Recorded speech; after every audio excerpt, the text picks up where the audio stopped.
بسم اللہ الرحمن الرحیم۔ ہمارے چینل میں خوش آمدید۔ میں گھروں میں کام کرتی تھی۔ ابھی صرف 10 سال کی تھی کہ میرے ابو فوت ہو گئے۔ ددیال والوں نے میری امی کی شادی ان کے ایک رشتہ دار سے کروا دی جو ایک بدتمیز اور جاہل انسان تھا۔ ذرا سی بات پر میری ماں کو پیٹ کے رکھ دیتا۔ خود وہ کوئی کام نہیں کرتا تھا اور امی جو گھر میں تھوڑا بہت کام کرتی اس کے پیسے چھین لیتا۔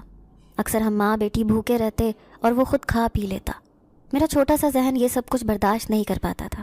میری ماں مجھے سینے سے لگا کر روتی رہتی۔ کسی بھی رشتہ دار کو ہماری حالت پر ترس نہیں آتا تھا۔ ہم لوگ ایک کچی آبادی میں رہتے تھے، کچھ ہی دور میری دادی کا گھر تھا، مگر وہ ہم ماں بیٹی کو منحوس سمجھتے تھے۔ جب میرے ابو زندہ تھے تو امی اور میری زندگی بہت اچھی تھی۔ میں باپ کی مار پیٹ سے تنگ آ چکی تھی۔ عید پر سب بچے نئے کپڑے پہنتے، میں گھر میں چھپ کر روتی اور میری ماں مجھے دیکھ کر اور بھی زیادہ روتی۔ یوں ہی 2 سال بیت گئے۔ اماں بہت بیمار رہتی تھیں۔ اب اس نے لوگوں کے گھروں میں جا کر کام کرنا شروع کر دیا تھا، جہاں سے وہ بچا کچھا کھانا لے آتی۔ میرا سوتیلا باپ پھر بھی کوئی نہ کوئی موقع ڈھونڈتا اور میری ماں کو مار مار کر ادھموا کر دیتا۔ وہ بہت عجیب نظروں سے میری طرف دیکھتا تھا۔ مجھے اس کی نظریں بہت بری لگتی تھیں۔ میرے ابو تو جب مجھے پیار کرتے تھے تو مجھے اچھا لگتا تھا، مگر جب میرا سوتیلا باپ میری طرف توجہ کرتا میں ڈر جاتی۔ میری ماں کی کوشش ہوتی تھی کہ میں اس کے قریب نہ جاؤں۔ نہ جانے کیوں، مجھے اس کی وجہ معلوم نہیں۔ میرا اسکول چھوٹ چکا تھا، میں گھر میں رہتی تو گھر کے کام کرتی اور کبھی امی پریشان ہو کر مجھے اپنے ساتھ لے جاتی۔ جب میں کسی بچے کو پڑھتا ہوا دیکھتی تو مجھے اپنے ابو بہت یاد آتے۔ ایک روز امی کی طبیعت ٹھیک نہیں تھی۔ ایک گھر جس میں وہ کام کرتی تھیں تھوڑا نزدیک تھا۔ امی نے مجھے اس گھر میں کام کرنے بھیجا۔ میں چھوٹی تھی، میں جا کر کام کرنے لگ گئی۔ باجی ویسے تو بہت اچھی تھی مگر گھر میں کام بہت زیادہ تھا۔ صاف صفائی کے بعد میں نے کچن میں برتن دھونے شروع کر دیے، پھر کپڑے دھوئے، پھر ایک بار گھر صاف کیا تو ان کے مہمان آ گئے۔ بیکری سے ڈھیر سارا سامان آیا، اس کو دیکھ کر میری آنکھیں پھٹی کی پھٹی رہ گئیں۔ باجی نے جب مجھے حیرت سے چیزوں کو دیکھتے ہوئے دیکھا تو ہنس کر کہنے لگی، پاگل لڑکی، نظر لگانی ہے۔ میں شرمندہ ہو گئی۔ باجی نے کہا، بس کچھ برتن دھو جانا اور جاتے ہوئے اپنے اور اپنی امی کے لیے ان چیزوں میں سے لے لینا۔ میں خوشی خوشی کام کرنے لگی۔ دوسری ملازمہ نے چائے وغیرہ بنائی تو میں مہمانوں کے لیے چائے لے گئی۔ یہ لوگ بہت اچھے تھے۔ کام ختم کرتے ہوئے مجھے بہت دیر ہو گئی۔ ویسے تو امی عصر کے وقت نکل جاتی تھیں مگر آج مغرب کی اذان ہو چکی تھی۔ باجی نے میرے شاپر میں سموسے، کیک، نمکو، بریانی ڈال کر دے دی۔ کچھ پیسے دیے اور کہا کہ اپنی ماں کا خیال رکھنا، کوشش کرنا وہ جلدی ٹھیک ہو کر کام پر آ جائے۔ میں خوشی خوشی گھر کو چل دی۔ دیر ہو رہی تھی اس لیے میں نے پکا راستہ چھوڑ کر ایک سنسان سڑک جو ہمارے گھر کی طرف جلدی پہنچ جاتی تھی اس پر بھاگنا شروع کر دیا۔ میں بہت خوش تھی۔ بھاگتے ہوئے میری ٹھوکر ایک اینٹ سے لگ گئی۔ میرے پیر سے خون نکلنے لگا اور ہاتھ سے شاپر دور جا گرا۔ مجھے چوٹ سے زیادہ اس بات کی فکر تھی کہ کہیں کھانے پینے کی چیزیں خراب نہ ہو گئی ہوں۔ میں درد سے رو رہی تھی۔ میں جس جگہ بیٹھی تھی وہاں پر ایک پرانا نیم کا پیڑ تھا۔ سردیوں کی شام تھی، ہلکی ہلکی سی دھند تھی۔ شاپر کچھ دور پڑا تھا۔ میں ایک دم وہاں پر ایک لڑکا جس کی عمر 16-17 سال تھی اپنی خوبصورت سی سائیکل پر تیز تیز چلتا ہوا آ گیا۔ اس نے جب مجھے روتا دیکھا تو سائیکل سے اتر کر آ گیا۔ اس نے مجھ سے کہا، کون ہو تم اور یہاں اندھیرے میں بیٹھی کیوں رو رہی ہو؟ میں نے اسے کہا، میرا نام چاندنی ہے، قریب ہی میرا گھر ہے، میں کام سے واپس آ رہی تھی، میرے پاؤں میں چوٹ لگ گئی۔ اس نے مجھے سہارا دے کر اٹھایا، اپنی جیب سے ایک رومال نکال کر میرے پاؤں پر پٹی کس کے باندھ دی۔ کہنے لگا، میرے ساتھ چلو، میں تمہیں گھر چھوڑ دوں گا، راستے میں میرا گھر ہے، میری امی تمہارے پاؤں پر دوائی لگا دیں گی، یہ جلدی ٹھیک ہو جائے گا۔ میں خوشی خوشی اس کے ساتھ چل پڑی۔ میرا شاپر اٹھا کر اس نے احتیاط سے سائیکل میں لٹکا دیا۔ واقعی اسی راستے پر اس کا گھر تھا، بہت پرانا سا گھر تھا۔ وہ دروازہ کھول کر مجھے ساتھ لے کر اندر چلا گیا۔ سامنے ہی چھوٹے چھوٹے بچے کھیل رہے تھے جو ہمیں دیکھ کر ہنس پڑے۔ اندر سے ایک بہت پیاری عورت نکل کر آئی جس کی رنگت بے حد سفید تھی۔ اس کے لمبے بال گھٹنوں سے بھی نیچے تھے۔ اس نے پیار سے اپنے بیٹے کے سر پر ہاتھ پھیرا، پھر کہا، احمد تم کہاں رہ گئے تھے، اور یہ بچی کون ہے؟ میں جو حیرت سے اس کو دیکھ رہی تھی ایک دم سے بولی، باجی میرا نام چاندنی ہے، مجھ کو چوٹ لگ گئی تھی، میں اپنے گھر جا رہی تھی تو یہ مجھ کو لے کر آ گئے۔ انہوں نے بتایا کہ آپ کے پاس دوائی ہے جو آپ مجھے لگا دیں گی تو میں بہت جلدی ٹھیک ہو جاؤں گی۔ میں نے معصومیت سے جلدی اس کو ساری بات بتائی۔ احمد اور وہ عورت ہنس پڑے۔ اس نے پیار سے میرے سر پر ہاتھ رکھا، کہا، بیٹا مجھے باجی نہیں آنٹی کہہ سکتی ہو، اور اچھا کیا تم یہاں پر آ گئی، میں ابھی دوا لگا دیتی ہوں، جلدی آرام آ جائے گا۔ وہ تھوڑی دیر میں ایک مرہم اور سفید رنگ کی پٹی لے آئیں۔ میرے پاؤں سے خون نکل رہا تھا اور دھول مٹی میں اٹے ہوئے تھے۔ جب وہ میرا پاؤں دیکھنے لگیں تو مجھے شرمندگی ہوئی۔ میں نے کہا، آنٹی آپ مجھے دوا دے دیں، میں خود لگا لوں گی، آپ کے ہاتھ گندے ہو جائیں گے۔ وہ مسکرائیں، کہنے لگی، ہٹ پگلی، بچے تو سب کے برابر ہوتے ہیں، ضرور دیں۔ ناظرین، اگر آپ کو آج کی یہ کہانی اچھی لگی ہو تو ویڈیو کو لائک ضرور کریں اگر آپ کو ایسی دہشت ناک دل کو جکڑ دینے والی کہانیاں پسند ہیں تو ایسی ایک کہانی روزانہ سننے کے لیے ہمارے چینل کو سبسکرائب کریں۔ اگر میرے بیٹے کو چوٹ لگی ہوتی تو جب بھی میں خود ہی صاف کرتی۔ احمد جا کر پانی اور ٹاول لے آیا۔ آنٹی نے میرا پاؤں صاف کیا، مرہم پٹی کر کے باندھ دی۔ دوا لگتے ہی مجھے یوں سکون آ گیا اور درد بھی ایک دم کم ہو گیا۔ میں نے خوشی خوشی آنٹی کا ہاتھ پکڑ کر پیار کیا اور ان کو کہا تھینک یو آنٹی۔ یہ مجھے اس باجی نے سکھایا تھا جس کے گھر میں کام کرتی تھی کہ جب کوئی تمہاری مدد کرے تو اس کو تھینک یو بولا کرو۔ آنٹی نے بہت پیار سے میرے سر پر ہاتھ پھیرا، کہنے لگی کتنی اچھی بچی ہے۔ میں نے کہا آنٹی میں چلتی ہوں، میری امی انتظار کر رہی ہوں گی، ویسے بھی وہ بھوکی ہوتی ہیں، کھانا کھلا کر ان کو دوائی بھی دے دوں گی۔ آنٹی نے احمد سے کہا کہ وہ مجھے اپنی سائیکل پر ہی چھوڑ آئے۔ میں بہت خوش تھی۔ ابا کے مرنے کے بعد کسی نے میرا خیال نہیں رکھا تھا۔ ابا کا بھی کبھی کبھی اپنے دوست کی بائک پر مجھے گھمانے لے جاتے تھے، مگر 2 سال سے میں کسی کی توجہ کے لیے ترس گئی تھی۔ سائیکل پر بیٹھ کر میں اتنی خوش تھی، مجھے لگ رہا تھا یہ کوئی شاہی سواری ہے۔ احمد مجھے میرے گھر سے کچھ دور اتار کر چلا گیا۔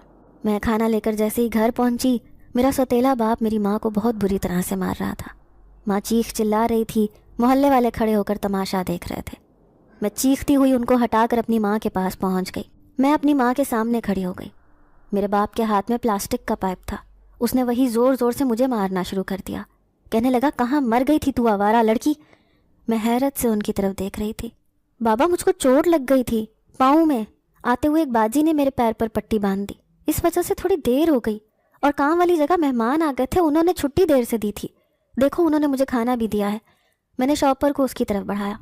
اس نے غصے سے شاپر کو اور میرے پاؤں کی طرف دیکھا، پھر میری ماں کو ٹھوکر مار کر باہر نکل گیا۔ امی کو تیز بخار تھا اور اب لگنے والی چوٹوں سے اس کی حالت بری ہو گئی تھی۔ میں امی کے گلے لگ گئی اور وہ مجھے گلے لگا کر رونے لگی۔ محلے کی ایک خالہ اندر آ گئی۔ اس نے میرے ساتھ سہارا دے کر امی کو بستر پر ڈالا اور گرم پانی سے امی کا منہ اور زخم صاف کیے جو مار پیٹ میں لگے تھے۔ اس نے میرے سر پر ہاتھ رکھا اور کہا کہ بیٹا یہ رشید بہت ظالم ہے، کوشش کیا کر کہ اس کو تیری ماں پر ظلم کرنے کا موقع نہ ملے۔ میں نے خالہ کو کہا خالہ پیسے لے جاؤ اور مجھے امی کے لیے بخار کی دوا لا دو۔ وہ پیسے لے کر چلی گئی۔ میں نے امی کو کھانا کھلایا جو انہوں نے رو رو کر کھایا۔ وہ میرے ابو کو بہت زیادہ یاد کر رہی تھیں، بار بار کہہ رہی تھیں کاش تو مجھے اور اپنی بیٹی کو بھی اپنے ساتھ لے جاتا، جس دن مجھے کچھ ہو گیا میری بچی کے ساتھ یہ ظالم نہ جانے کیا کرے گا۔ خالہ نے دوائی لا کر دے دی تھی۔ میں نے امی کو دوائی لگائی، پھر ان کے بستر میں ہی ان سے لپٹ کر سونے کی کوشش کرنے لگی۔ میری امی ساری رات تکلیف سے آہیں بھرتی رہیں۔ صبح میں نے جلدی جلدی سارا کام کیا۔ میرا سوتیلا باپ رات کو کسی وقت آ کر سو گیا تھا۔ یہ اکثر نشہ کر کے دیر سے گھر آتا تھا۔ میری کوشش ہوتی تھی کہ ابھی یہ نہ اٹھے اور میں اور امی گھر سے کام پر چلے جائیں، مگر اب امی تو مجبور تھیں گھر رہنے پر۔ 11 بجے وہ بھی اٹھ گیا۔ میں نے جیسے تیسے اس کو ناشتہ بنا کر دیا۔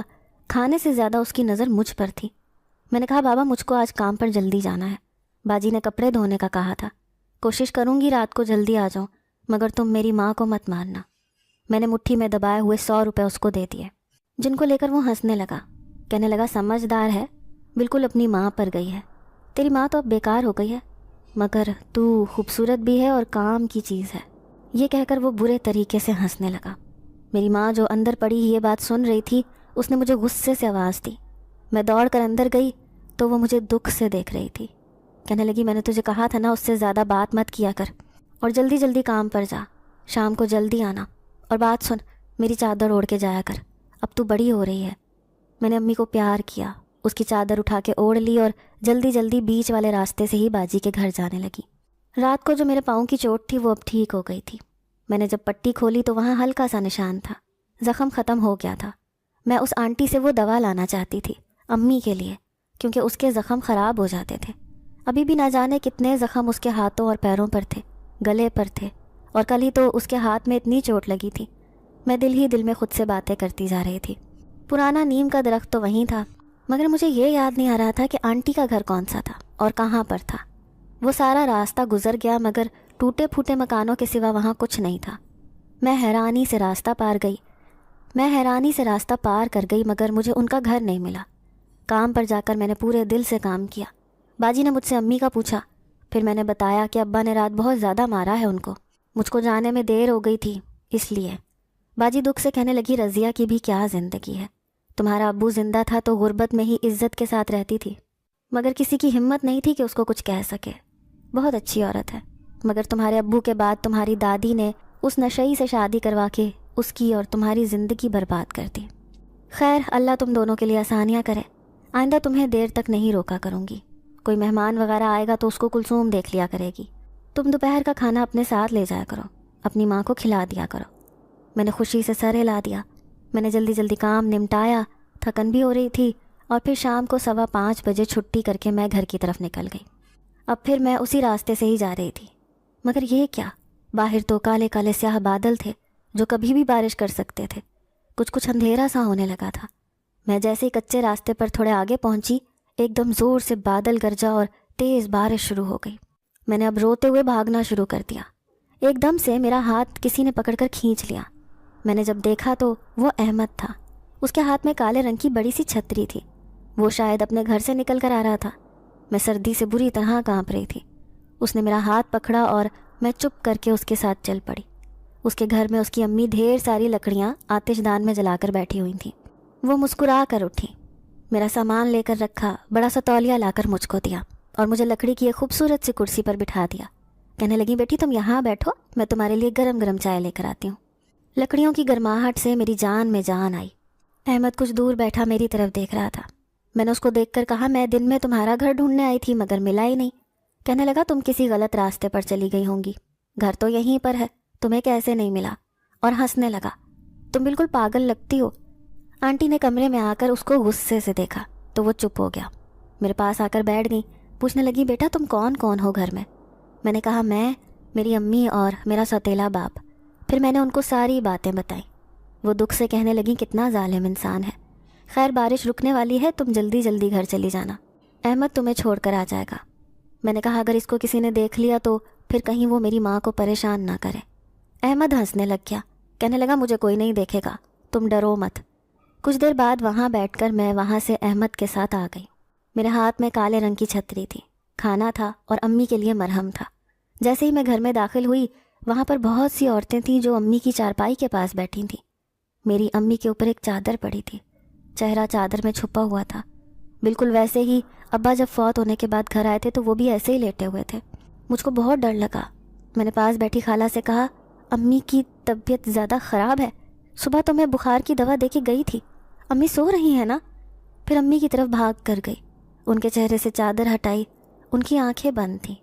میں نے زور زور سے امی کو ہلایا، ان کے چہرے کو ہاتھوں سے پکڑ کر کہا، امی اٹھے نا، امی میں کھانا لے کے آئی ہوں، کھانا کھا لو، امی بارش ہو گئی تھی، میں جلدی آنے والی تھی۔ امی کے چہرے پر اور گلے پر کچھ اور بھی نشان تھے، جیسے اس کو دوبارہ پیٹا ہو۔ میں نے سوتیلے باپ سے کہا کہ امی اٹھ نہیں رہی۔ محلے کی عورتیں رو رہی تھیں۔ خالہ نے اٹھ کر مجھ کو گلے سے لگا لیا، کہنے لگی، بیٹی تمہاری ماں فوت ہو گئی ہے، یہ نہیں اٹھ سکتی، صبر کرو۔ تمہارا نشئی باپ صبح سے نہ جانے کہاں نکلا ہوا ہے، میں شام کو آئی تھی تمہارے گھر میں اندھیرا دیکھ کر۔ میں نے باہر کھڑے ہو کر آواز دی، رضیہ نے جواب نہیں دیا۔ پھر بارش ہونے لگی تو میں نے دیکھا تمہارے چولہے کا سامان بھیگ رہا ہے۔ میں اندر رکھنے لگی تو دیکھا کہ یہ ایسے پڑی تھی، جانے کب اس کی جان نکل گئی۔ بیچاری اپنی بچی سے بھی آخری بار نہیں مل سکی۔ سب عورتیں زور زور سے رونے لگیں، میں دھاڑے مار کر رو رہی تھی، امی مجھے چھوڑ کر مت جاؤ، ابو بھی نہیں رہے، تم بھی چلی گئی، میرا کون ہے؟ سب عورتیں مجھے دلاسا دینے کی کوشش کر رہی تھیں۔ رو رو کر میرا گلا سوکھ گیا۔ میں امی کی چارپائی پکڑ کر بیٹھ گئی۔ محلے کی مسجد کے امام صاحب نے سب محلے والوں سے کہا کہ غریب عورت ہے، شوہر بھی لاپتہ ہے، کفن دفن کا انتظام کرو۔ لوگ کہنے لگے کہ انتظار کرتے ہیں، وہ بدبخت رات کو تو گھر آتا ہی ہے۔ میری دادی کو بھی کسی نے اطلاع کر دی تھی، وہ بھی مجبوراً آ گئی۔ میں دادی کو دیکھ کر اس سے لپٹ کر رونے لگی۔ عورتوں نے دادی کو لان تان کیا، وہ چپ کر کے بیٹھ کے سن رہی تھی۔ پھر استانی جی نے 2-3 عورتوں کو کہا کہ غسل کا انتظام کرتے ہیں۔ کچھ پیسے میرے پاس تھے، وہ میں نے خالہ کو دیے، اماں کے کفن کے لیے۔ میرا سوتیلا باپ پلٹ کر نہیں آیا۔ محلے داروں نے کفن دفن کا انتظام کر لیا، امی کا جنازہ لے گئے۔ میں رو پیٹ کے رہ گئی۔ اب محلے کی عورتوں نے دادی کو کہا کہ اس بچی کو اکیلا اس گھر میں مت چھوڑو۔ پہلے تو دادی خاموش رہی، پھر کہنے لگی کہ اس کے چاچے چاچی ہیں، اس کو اپنے ساتھ رکھنے پر راضی نہیں ہیں، اور جیسا بھی ہے باپ تو ہے نا۔ سب عورتیں اس کو برا بھلا کہہ کر چلی گئی۔ دادی رات کو میرے پاس رکی نہیں۔ مجھ کو امی کی یاد آئی تو میں دادی سے لپٹ کر رونے لگی، تو اس نے مجھے دھتکار دیا، کہنے لگی، کرم جلی، پہلے باپ کو کھا گئی، اب اپنی منحوس ماں کو بھی کھا گئی۔ میرا چھوٹا سا دل بری طرح ٹوٹ گیا۔ دادی 3 دن میرے ساتھ نہیں، پھر بہانے سے مجھے یہ کہہ کر چلی گئیں کہ میں شام تک آتی ہوں۔ میں سارا دن گھر میں بیٹھی اس کا انتظار کرتی رہی، مگر وہ نہیں آئی۔ پچھلے 3-4 دن سے محلے والے ہی کھانا دے رہے تھے، آج کسی نے کھانا نہیں دیا تو میں بھوک سے مجبور ہو کر خالہ کے پاس گئی۔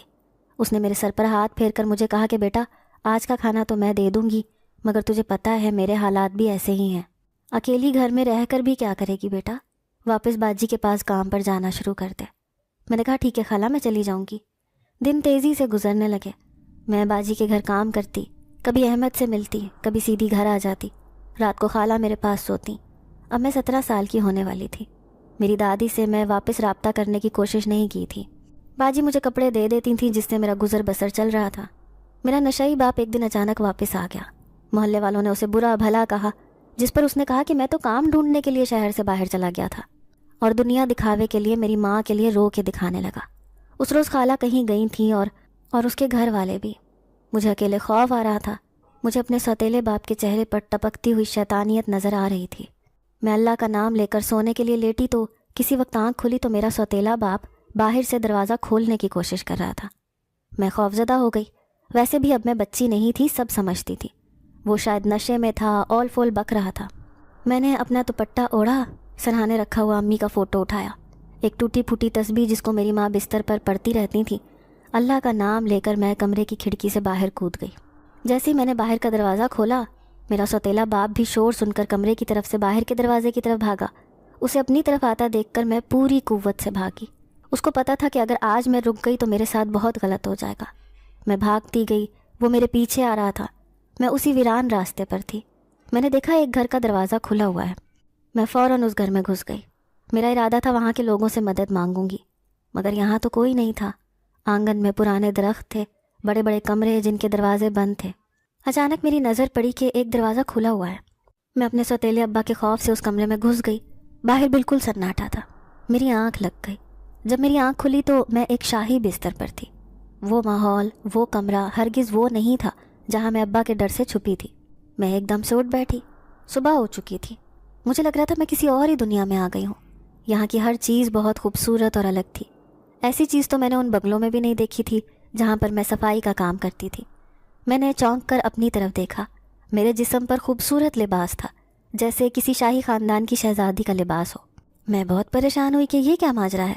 اتنی دیر میں کمرے میں 2 خوبصورت عورتیں چلی آئیں۔ انہوں نے مسکرا کر کہا، صبح بخیر شہزادی، آپ اٹھ گئی؟ ملکہ آپ کا انتظار کر رہی ہیں۔ میں نے حیرت سے ان کو دیکھ کر کہا، تم لوگ کون ہو اور میں کہاں ہوں؟ انہوں نے مسکرا کر کہا، ہم آپ کی کنیزیں ہیں، اس وقت آپ شاہ جنات کے شاہی محل میں ہیں۔ میں خوفزدہ ہو گئی۔ بچپن میں اماں مجھے ڈرانے کے لیے اکثر جنوں کی کہانی سناتی تھیں۔ مجھے یہ تو معلوم تھا کہ وہ بہت خوفناک ہوتے ہیں، ان کے لمبے لمبے ناخن ہوتے ہیں اور وہ کالے لباس میں ہوتے ہیں، مگر یہاں تو ایسا کچھ نہیں تھا۔ میرے دل میں خیال آیا شاید میں وہیں اپنے پرانے بستر پر ہوں اور خواب دیکھ رہی ہوں کہ کوئی شہزادہ آئے گا اور مجھے لے جائے گا جہاں پر میں عیش کی زندگی گزاروں گی۔ میں اپنی سوچ پر خود ہی ہنس پڑی۔ پھر میں نے خود کو چٹکی کاٹ کر دیکھا تو میں اسی کمرے میں تھی۔ یہ میری نظر کا دھوکہ نہیں تھا بلکہ حقیقت تھی۔ عورتوں کے ساتھ باہر آ گئی۔ ہر طرف لوگ تھے جو اپنے کاموں میں مصروف تھے۔ کچھ لڑکیوں نے مجھے تیار کیا، میرا لباس تبدیل کروایا۔ پھر 2 خوبصورت لڑکیاں میرے پیچھے بھاری لباس اٹھائے پیچھے پیچھے چلتی ہوئی مجھے لے کر ایک شاندار کمرے میں پہنچ گئیں۔ یہاں پہنچ کر میری آنکھیں کھلی کی کھلی رہ گئیں، کیونکہ وہ ملکہ کوئی اور نہیں، احمد کی امی تھی، اور شہزادہ کوئی اور نہیں، احمد تھا۔ وہ شاہی لباس میں ملبوس تھے اور بڑی ہی شان سے تخت پر بیٹھے تھے۔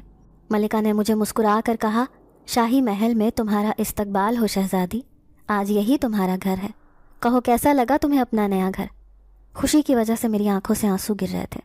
میں جا کر ان کے پیروں میں گھٹنوں کے بل بیٹھ گئی، کہنے لگی کہ اگر یہ خواب ہے تو بہت خوبصورت خواب ہے، اور اگر یہ حقیقت ہے تو میرے لیے ناقابل یقین ہے۔ انہوں نے پیار سے میرا ہاتھ پکڑ کر اٹھایا، مجھے اپنے پاس بٹھا لیا، کہنے لگی یہ خواب نہیں ہے، حقیقت ہے، اور ایک خوبصورت حقیقت ہے، تم بہت جلد اس کو قبول کر لو گی۔ تم نے بہت تکلیفیں برداشت کی ہیں، ہم صرف انتظار میں تھے کہ کب تم 18 سال کی ہو جاؤ۔ اگر کل وہ شخص واپس نہ آتا تو تمہیں اس دنیا میں ہم لوگ اتنی جلدی نہ لے کر آتے۔ خیر، کچھ ہی دن ہیں تمہارے 18 سال کے ہونے میں، تب تک تم ہماری مہمان ہو۔ 18 سال کی ہونے کے بعد تم ہمیشہ کے لیے اس محل کی شہزادی بن کر ہمارے دل اور ہمارے لوگوں پر حکومت کرو گی۔ انہوں نے بہت پیار سے میرا ماتھا چوما۔ اس دوران احمد بالکل خاموش تھا، وہ بہت خوبصورت ہو چکا تھا۔ مجھے دیکھ کر مسکرایا، کہنے لگا خوش آمدید۔ میری زندگی بدل گئی تھی۔ بچپن میں امی سے جو کہانیاں سنتی تھی وہ سچ ہو گئی تھیں۔ جیسے ایک غریب لڑکی کو کوئی شہزادہ مل جاتا ہے، ویسے مجھے یہ محل اور یہ لوگ مل گئے تھے۔ دن تیزی سے گزر رہے تھے، میری خوبصورتی میں دن بدن اضافہ ہو رہا تھا۔ میں خود کو دیکھتی تو دیکھتی رہ جاتی۔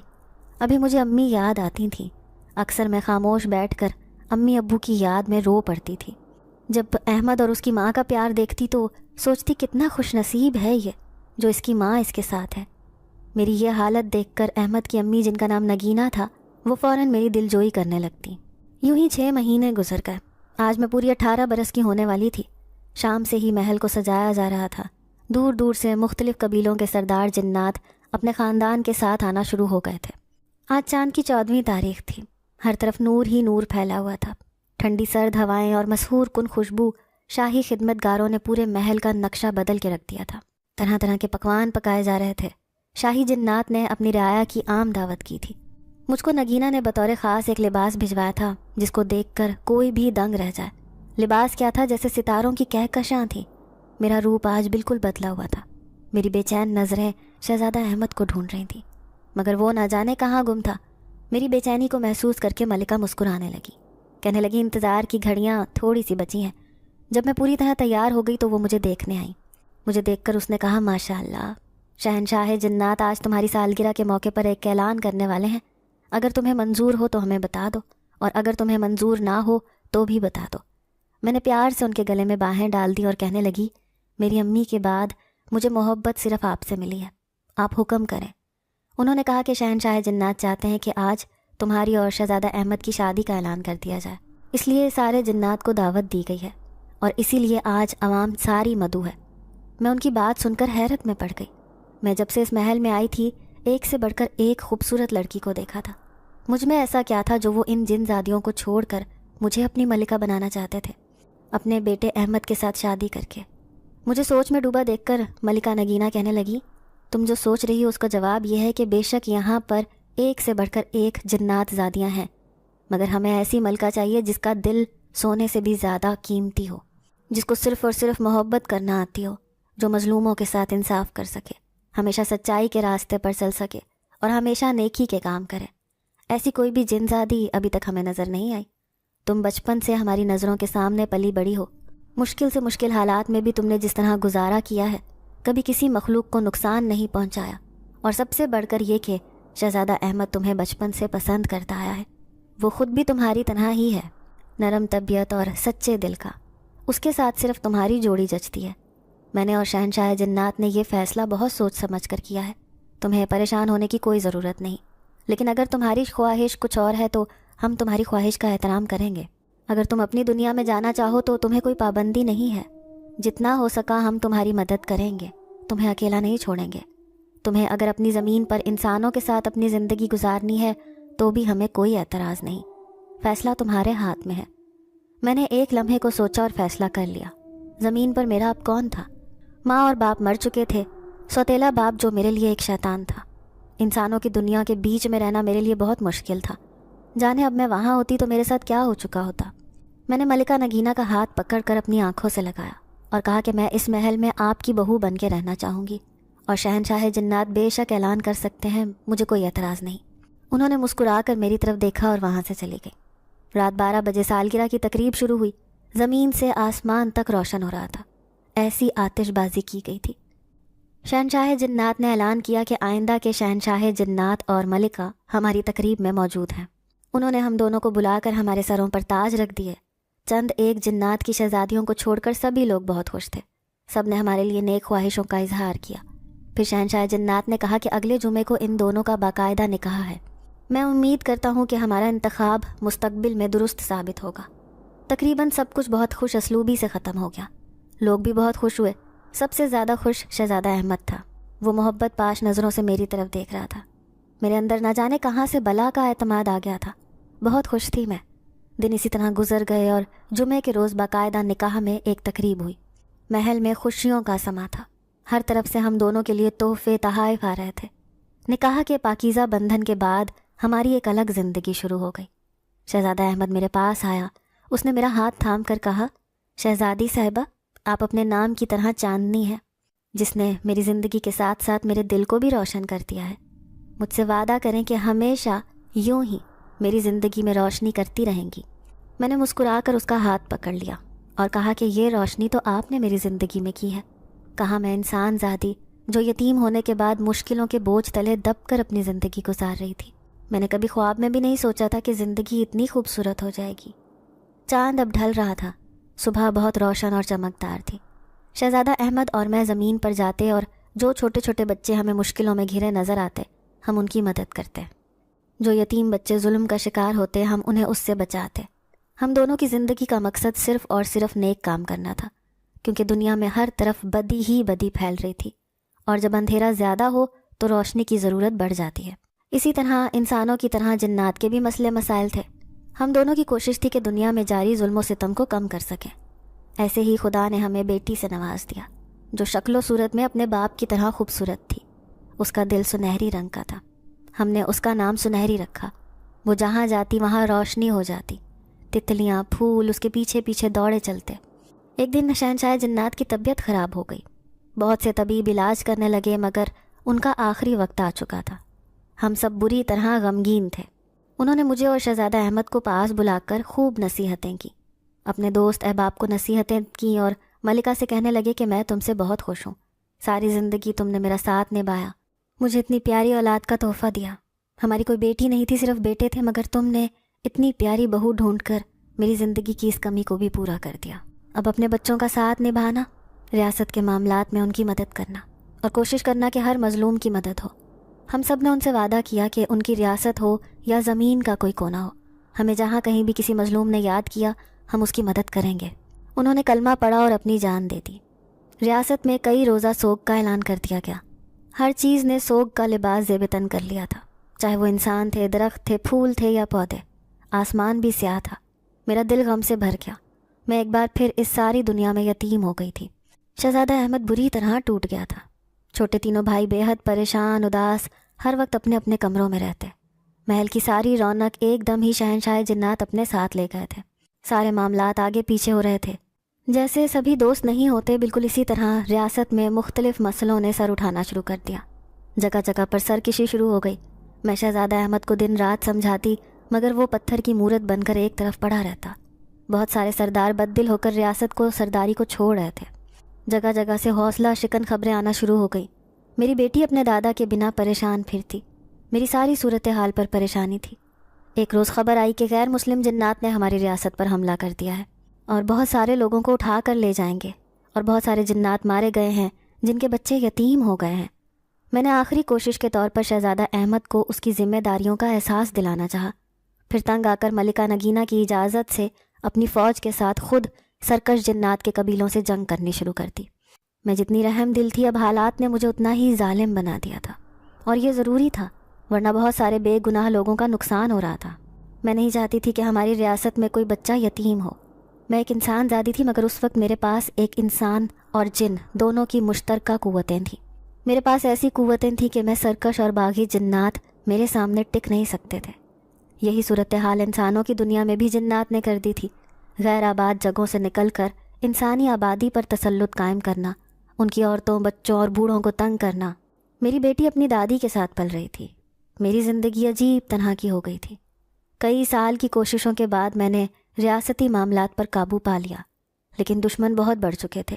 مجھے اس بات کی حیرت ہوتی تھی کہ جس شہزادے پر بھروسہ کر کے میں نے اپنی زندگی اس کے نام لکھ دی تھی، اور جس پر بھروسہ کر کے شہنشاہ جنات اپنے وعدے لے کر اپنی آنکھیں بند کر کے چلے گئے تھے، ایک دم سے وہ اتنا کمزور کیسے پڑ گیا؟ ہم دونوں کے بیچ میں شدید قسم کے اختلافات اور دوریاں پیدا ہو گئی تھیں۔ میری بیٹی اب 14 سال کی ہونے والی تھی۔ مجھے دور دور تک کوئی اس کے قابل نہیں لگ رہا تھا جو میری بیٹی کے لائق ہوتا۔ مجھے ہر وقت ایک ہی دکھ رہتا تھا۔ میری ساس ملکہ نگینہ ہر وقت مجھ کو سمجھاتی۔ ایک روز مجھے اطلاع ملی کہ کسی نے ہماری ریاست کے نہتے لوگوں پر حملہ کر دیا ہے۔ میں فوراً اپنے مددگاروں کے ساتھ نکل پڑی۔ میری ساری طاقت میری اس تاج میں تھی جو تاج پوشی کے وقت شہنشاہ جنات نے مجھے پہنایا تھا۔ وہ لوگ شیطانی طاقتوں کے پجاری تھے۔ مقابلہ سخت تھا۔ جن پر حملہ کیا گیا تھا ان کی حالت بہت بری تھی۔ بچوں اور عورتوں پر بھی ظلم کیا گیا تھا اور بہت سے جنات کو قیدی بنا لیا گیا تھا۔ میری اکیلی کی طاقت کم پڑ رہی تھی۔ میں نے فوراً ملکہ کو پیغام بھیجا کہ شہزادے کو جلدی بھیجیں، دشمن بہت زیادہ ہیں۔ میں اس لڑائی میں بری طرح زخمی ہو رہی تھی، کچھ مایوسی بھی تھی، کچھ تھکن۔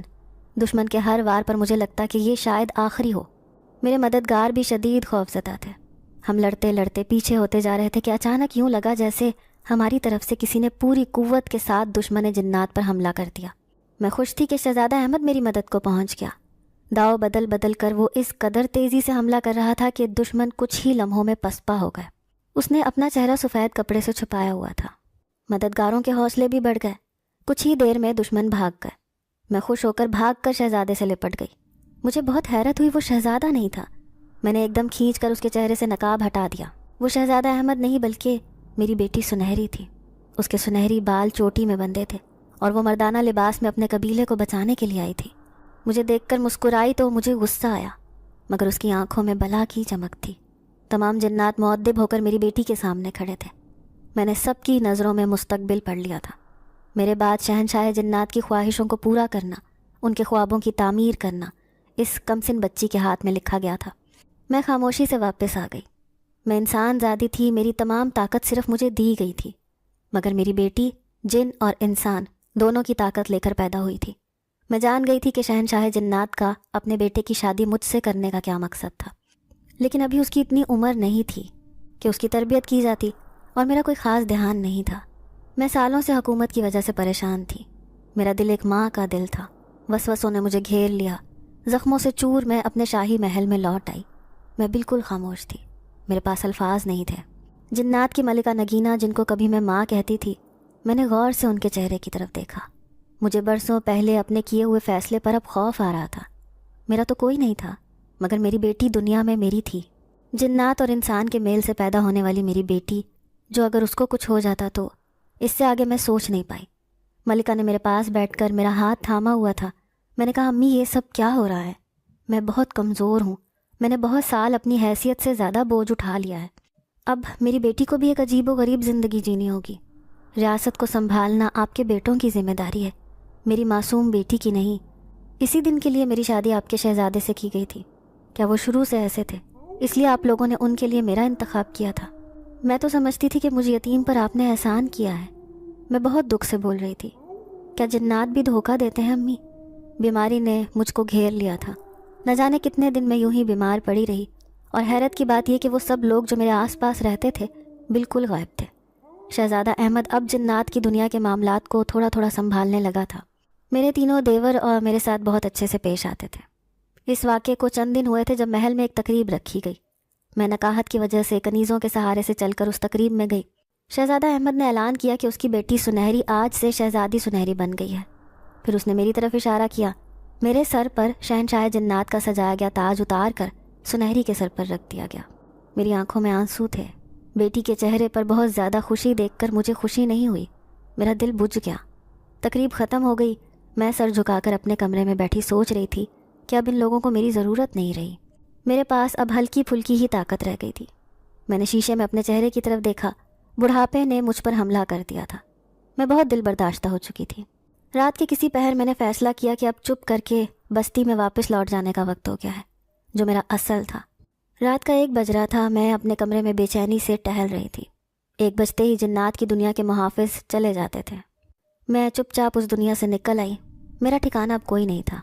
میں زمین پر ادھر سے ادھر اڑ کر اپنی ماں اور باپ کی قبر تلاش کر رہی تھی۔ ایک دم میری نظر ایک غریب روتے ہوئے بچے پر پڑی۔ وہ ایک قبر سے لپٹ کر رو رہا تھا۔ میں نے اس کو اپنی باہوں میں لیا اور اپنے ایک پرانے ویران مکان میں چلی آئی۔ وہ بیچارہ بھی میری طرح یتیم تھا۔ میرے اندر کی سوئی ہوئی مامتا جاگ اٹھی۔ میں اس کو پالنے کے لیے چھوٹے موٹے کام کرنے لگی۔ ابھی اپنی ہلکی پھلکی طاقت کے ذریعے کچھ چیزیں حاصل کر لیتی تھی۔ ایک امید تھی کہ وہ لوگ مجھے ڈھونڈنے نکلیں گے جو وقت کے ساتھ ساتھ دم توڑ رہی تھی۔ ایک روز میں کھانا حاصل کر کے گھر جا رہی تھی کہ میں نے ایک شیطان عامل اور اس کے چیلوں کی نظر میں آ گئی۔ مجھے اپنی قید میں لانے کے لیے وہ مچل اٹھے۔ مجھ پر انہوں نے اپنے طلسمات کا وار کیا۔ میرے پاس اب کوئی بھی غیر مرئی طاقت نہیں تھی۔ میں آسانی سے اس کے قبضے میں آ گئی۔ مجھ پر طرح طرح کے تشدد کیے گئے جس سے میری بیٹی اور میرا شوہر اس دنیا میں حاضر ہو جائیں اور وہ لوگ ان کو اپنا قیدی بنا لیں، مگر میں نے ایسا بالکل بھی نہیں ہونے دیا۔ عامل نے سزا کے طور پر مجھے ایک پرانے نیم کے درخت میں قید کر دیا۔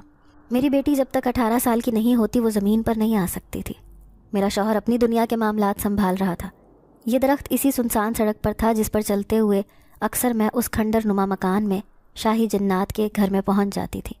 مجھ پر طرح طرح کے تشدد کیے جاتے، مگر میں نے خاموش رہنے کی قسم اٹھا لی تھی۔ وہ مجھے مجبور کرتا کہ میں اس کے چھوٹے چھوٹے کالے دھندوں میں اس کا ساتھ دوں، مگر میں ڈٹی ہوئی تھی کہ کسی بھی غیر انسانی عمل میں اس کا ساتھ نہیں دوں گی۔ اکثر اس ویران سڑک سے نکلتے ہوئے لوگوں کو میرے رونے کی آواز سنائی دیتی۔ ممتا سے مجبور ہو کر میں اگر کسی بچے کو اپنے قریب محسوس کر لوں تو جنگل میں لوگوں کو کئی روز تک لوری گنگنانے کی آوازیں سنائی دیتی۔ کوئی نہیں جانتا تھا کہ اس درخت میں کون قید ہے۔ جانے کتنے سالوں تک مجھے اس طرح قید رہنا ہے، اور دن رات کا کوئی حساب نہیں تھا۔ ایک روز میں یوں ہی اپنی زندگی کے بیتے ہوئے پل یاد کر رہی تھی کہ میرے کانوں میں کسی کے بولنے کی آواز آئی، جو بالکل قریب آتی جا رہی تھی۔ میں نے اس کو مدد کے لیے پکارنا شروع کر دیا۔ کوئی ہے؟ کوئی مجھے سن رہا ہے؟ میں اس درخت میں قید ہوں، خدا کے لیے میری مدد کرو، مجھے اس قید سے آزادی دو۔ مجھے آواز آئی کہ جیسے کوئی ادھر سے ادھر بھاگ رہا ہے۔ پھر اس نے مجھے آواز دی، کون ہو تم اور کہاں ہو؟ وہ شاید 2 لوگ تھے۔ ایک نے دوسرے سے کہا، چھوڑ یار، واپس گھر چلتے ہیں۔ اس کو ڈر لگ رہا تھا، پہلے ہی مغرب ہو رہی ہے، ہمیں کوئی کام نہیں ملا، جنگل میں لکڑی کاٹنے آئے تھے، مگر اتنے پرانے پرانے درختوں کو دیکھ کے خوف آ رہا ہے۔ نہ جانے یہ کتنے پرانے ہیں اور اتنے بڑے درخت ہیں، اگر کسی نے ہمیں درخت کاٹتے دیکھ لیا تو کوئی اور مسئلہ ہو جائے گا۔ پہلے ہی بھوک سے جان نکل رہی ہے، چل کہیں اور چلتے ہیں، کھانے کے لیے کچھ انتظام بھی کریں۔ ایک دوسرے شخص سے بضد تھا، وہ بولا، نہیں یار، معلوم نہیں کیا بات ہے، کون ہے جس کو مدد کی ضرورت ہے، تجھے جانا ہے تو تو چلا جا، مگر میں جب تک یہ معلوم نہ کر لوں کہ یہ آواز کہاں سے آ رہی ہے اور کس کی ہے۔ میں نے اب زور زور سے چیخ کر ان سے کہا کہ ڈرو مت، میں کچھ نہیں کہوں گی، میں تمہاری ہی طرح کی انسان ہوں، مجھے ایک عامل نے اس درخت میں سزا کے طور پر بند کر دیا گیا ہے، مجھے یہاں سے نکال دو، میں وعدہ کرتی ہوں تمہاری مدد کروں گی، بہت وقت سے میں یہاں پر قید ہوں۔ اس انسان نے آواز دے کے پوچھا، تم کون سے درخت میں ہو؟ میں نے کہا، پرانا نیم کا درخت جو بہت بڑا ہے اور جس کے برابر میں ایک چھوٹا سا انار کا درخت لگا ہوا ہے۔ وہ اب نیم کے درخت کے پاس پہنچ گیا تھا۔ اس نے ایک پتھر اٹھا کر درخت پر مار کر پوچھا، دیکھو تمہیں آواز آ رہی ہے، کیا تم یہیں پر قید ہو؟ میں نے کہا، ہاں یہی درخت ہے۔ اس نے پوچھا، میں تمہیں یہاں سے کیسے نکال سکتا ہوں؟ میں نے کہا، یا تو تم درخت میں کوئی سوراخ کر دو یا پھر درخت کے تنے کو اوپر سے کاٹ دو۔ اس نے گھوم پھر کر درخت کو دیکھا اور کہا، یہ بہت پرانا درخت ہے، اتنی جلدی نہیں کٹ سکتا، اور یہاں پر اندھیرا ہونا شروع ہو گیا ہے۔ میں پریشان ہو کر رونا شروع ہو گئی۔ میں نے کہا، میں بہت دنوں سے انتظار میں ہوں کہ کوئی مجھے اس قید سے نجات دلا دے گا، میری مدد کرو، تمہیں خدا کا واسطہ ہے۔ اس لڑکے نے کہا کہ پریشان مت ہو، میں کچھ کرتا ہوں۔ پھر اس لڑکے نے تھوڑی سی زمین کھودنی شروع کر دی۔ میں خدا کا شکر ادا کر رہی تھی۔ کچھ زمین کھود کر وہ رک گیا، شاید وہ تھک گیا تھا۔ پھر اس نے درخت میں کلہاڑی مارنا شروع کی۔ کافی دیر تک وہ کلہاڑے مارتا رہا تو چھوٹا سا سوراخ بنانے میں کامیاب ہو گیا۔ اس کے پاس شاید کوئی سرچ لائٹ وغیرہ تھی۔ اس کا دوست اب بھی مسلسل ڈر رہا تھا، اس کو منع کر رہا تھا کہ نامعلوم یہ کیا مخلوق ہے، میری بات مانو، یہاں سے لوٹ جاؤ۔ اس لڑکے نے روشنی سوراخ سے اندر مار کر دیکھی۔ میں نے دونوں ہاتھ جوڑ کر اسے کہا کہ خدا جانتا ہے میں تمہیں کوئی نقصان نہیں پہنچاؤں گی، مجھے میرے دشمنوں نے یہاں قید کر دیا ہے، میرا خاندان نہیں جانتا میں کہاں ہوں، مجھے یہاں سے رہا کر دو، میں تمہاری مدد کروں گی۔ اب اس نے زور و شور سے درخت کے اس حصے میں کلہاڑے مارنا شروع کر دیے۔ درخت کا تنا اندر سے کھوکھلا تھا، مجھے لگ رہا تھا کہ اب میری آزادی قریب ہے۔ کافی دیر میں اتنا سوراخ ہو گیا کہ میں بیٹھ کے وہاں سے نکل سکوں، مگر اس کوشش میں بری طرح سے زخمی بھی ہو سکتی تھی۔ اس لیے اس لڑکے نے کہا کہ آپ تھوڑی دیر اور رک جائیں، میں سوراخ کچھ اور بڑا کر دوں۔ طویل صبر کے بعد وہ لڑکا مجھے باہر نکالنے میں کامیاب ہو گیا۔ میرے جسم پر سارے چوٹوں کے نشانات تھے، مجھ میں کھڑے ہونے کی بھی ہمت نہیں تھی، میرے بال بری طرح بکھرے تھے۔ یہ دونوں لڑکے 20-22 سال کے ہوں گے، غریب تھے، شریف نظر آ رہے تھے۔ میں نے باہر نکلتے ہی ان سے پانی مانگا، پانی پیتے ہی میں بے ہوش ہو گئی۔ میری آنکھ کھلی تو میں ایک پرانے سے گھر میں تھی، جہاں پر ایک بوڑھی عورت اور ایک لڑکی میری تیمارداری کر رہے تھے۔ یہ اس نوجوان کا گھر تھا، بہت غریب لوگ تھے۔ میں نے ہاتھ میں پہنی ہوئی انگوٹھی اتار کر ان کو دی اور کہا کہ اس کو بیچ کر اپنی ضرورت پوری کر لیں۔ میرے اندر ابھی بھی کچھ طاقتیں باقی تھیں۔ میں جانتی تھی کہ مجھے اپنے شوہر اور بیٹی سے رابطہ کرنا ضروری ہو گیا تھا۔ کچھ وقت بعد شہزادہ احمد میرے پاس پہنچ گیا۔ وہ میری حالت دیکھ کر خود بھی غمگین ہو گیا۔ میرے دل میں اس کے لیے جو بھی ناراضگی تھی، مگر یہ حقیقت تھی کہ میں آج بھی اس سے بے انتہا محبت کرتی تھی۔ اس نے اس خاندان کی مدد کی۔ اب مجھے واپس جنات کی دنیا میں چلے جانا تھا۔ اس نوجوان کا نام اویس تھا، وہ حافظ قرآن تھا۔ باپ کی موت کے بعد وہ اپنے خاندان کو پالنے کی کوشش میں تھا۔ اس کی سب سے بڑی خوبی اس کا بہادر ہونا تھا۔ جب شہزادہ احمد اس سے ملا تو بہت خوش ہوا۔ مجھے اس درخت کی قید میں 5 سال گزر چکے تھے،